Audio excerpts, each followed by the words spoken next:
Now, second subject, the audience here. So, when I heard about this movie being released, I initially thought, well, there's no audience here. It's not coming to the Netherlands.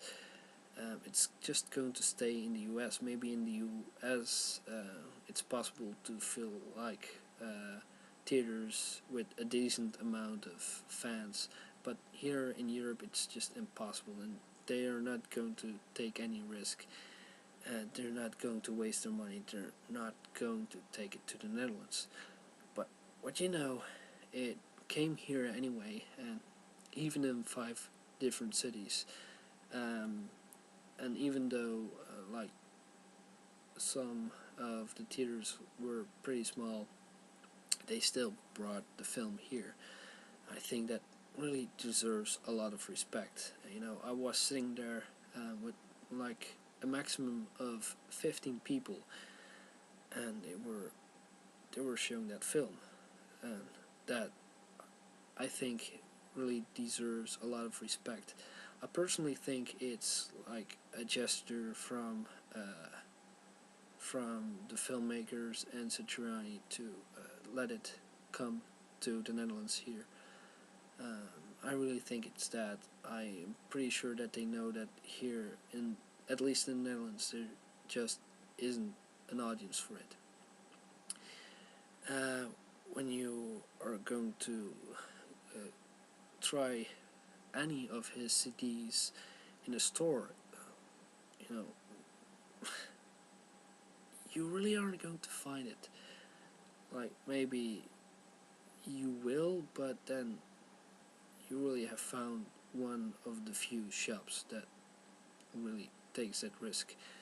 Or he just has released his latest album and you happen to be at the store, or his fans do come. But in general, you don't hear about his music, you don't hear about him.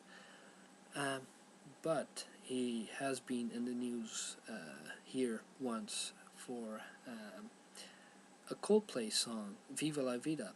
There was this lawsuit against Coldplay because they used a bit of the song from Satriani called If I Could Fly. And, Satriani went to Coldplay to get a comment from them, and they didn't reply, and so he he took them to court because of that.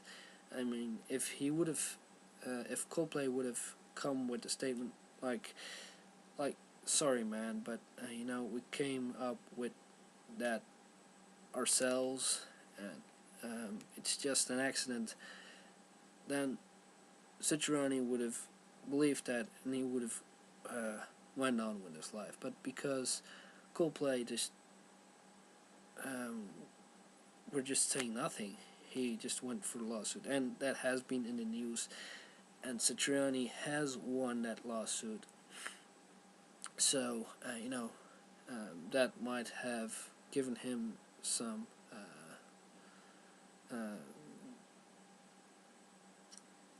boost, but not for his reputation.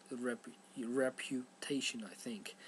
I think people just thought like, oh, so here's this guy, he comes claiming that he has made a part of someone else's song, which is very unlikely because I don't even know this strange guy that suddenly pops up from nowhere. And here you have Coldplay, for God's sakes. I mean, we hear Coldplay on the radio and we never hear about Satriani. I think it's probably like that, and probably it's been like maybe a week like that at the longest, and then I think it was just like they forgot about Satriani. And also there's this Nicki Minaj song, Right Through Me. There's a bit of Always With Me, Always With You in that song. But I'm pretty sure that there was no lawsuit against Nicki Minaj. That it's very likely that Nicki Minaj and Joe Satriani just worked together there. That Satriani said, like, okay, you can use my music for your song, or that it was like Satriani going to her asking, like, you know, what's that? I mean, that's my music in your song, and that, well, she admitted that, and he was fine with that. But I assume it's just that Nicki Minaj went to Satriani and asked, like, can I use that? And he said, like, sure. So, uh, yeah, he might have been in the news twice, but I think only once. And, you never hear about him. You never hear him on the radio. Um, Also, if you play the guitar, it's likely you do know him. If you know someone who plays the guitar, it's possible that you have heard that person talk about Satriani. But otherwise, you really don't know Satchurated.